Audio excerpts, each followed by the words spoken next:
శుభోదయం. ప్రభువైన యేసుక్రీస్తు నామములో వందనాలు తెలియజేస్తూ పరిశుద్ధమైన దేవుని గ్రంథంలో నుండి యాకోబు రాసిన పత్రిక 1వ అధ్యాయము 12వ వచనం.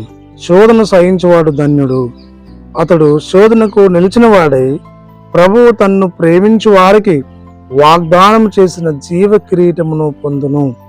ప్రార్థన చేసుకుందాం. పరిశుద్ధుడా, ప్రేమ కలిగిన తండ్రి, వందనాలు స్తోత్రాలు చెల్లిస్తూ వాక్యం దానిస్తుండగా మీ సన్నిధి మాతో ఉంచినకే మహిమ చెల్లిస్తుంది. యేసు నామములో ప్రార్థించి అడుగుచున్నాము తండ్రి, ఆమేన్.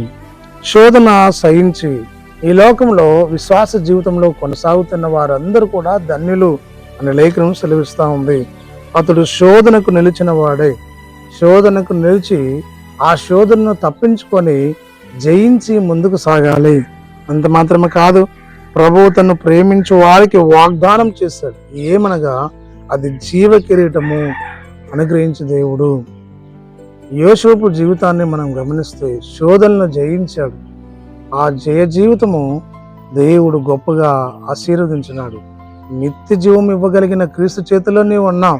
ఆయన శోధింపబడి ప్రభువు విశ్వాసం ద్వారా పరీక్షించబడి శోధన జయించి అపవాదిని జయించి ఆయన ఈ లోకములో మాదిరి అయిన ప్రభు, ఆ ప్రభువును కలిగి ఈ లోకములో, సంఘములో, సమాజంలో ప్రభువుకు మహిమ తెచ్చి క్రీస్తు బిడ్డలుగా నివసించినట్లు పరిశుద్ధాత్మ దేవుడు తోడయుండి నడిపించి దీవించిన గాక.